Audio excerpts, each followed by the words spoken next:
కానీ నా భార్య కేవలం ఇంటర్మీడియట్, ఒక స్టాఫ్ నర్స్. ఆమె కూడా రమ్మన్నా, జనరల్ రాదు, రిక్వెస్ట్ చేశాను. కుటుంబం బాగుపడాలంటే నా వల్ల బాగుపడలేదు, ఆమె వల్ల బాగుపడలేదు. నేను ఈ రోజు ఇక్కడ ప్రజల్లో ఉన్నానంటే ఆమె. నా పిల్లలు 3 ఆడపిల్లలైనా వాళ్ళని చక్కగా చదివించి ఆమె ఆశయ మేరకు పిల్లల్ని డాక్టర్లు చేయాలని డాక్టర్లు చేసింది. ఒక పాపని ఇంజనీరింగ్ చేయాలని ఐఏఎంలో చదివించింది. అంటే ఎలా కుటుంబాన్ని మనసాలన్నటువంటి దాంట్లో స్త్రీ పాత్ర ఉందని చెప్పడానికి మాత్రమే ఎగ్జాంపుల్ చెప్తుంది.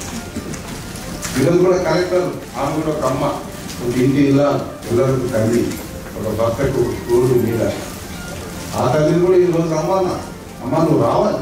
మా పత్తిపాడు నియోజకవర్గంలో మా లీడర్లు, ముఖ్యంగా మా మహిళలు, మా క్యాడర్ అందరూ కూడా పత్తిపాడు నియోజకవర్గం అభివృద్ధిలోకి రావాలి రావాలి రావాలి అని ఆకాంక్ష. వేరే స్వార్థం ఏం పడదు, సొంతానికి ఒక్కటి అడగదు. ఆ ఊళ్ళో టెంపుల్ బాగుండాలి, పొలాలకు నీళ్లు ఇచ్చే గుంటూరు ఛానల్ కావాలి, రోడ్లు విస్తరణ చేసే మెడ్రాస్ హైవే కావాలి, 10 మందికి ఉపయోగపడేది తప్ప సొంతానికి నాకు ఇది కావాలని అడిగినటువంటి నాయకుడు కానీ క్యాడర్ కానీ ఇంతవరకు నాకు ఈ 9 నెలల్లో ఎప్పుడూ అనిపించదు.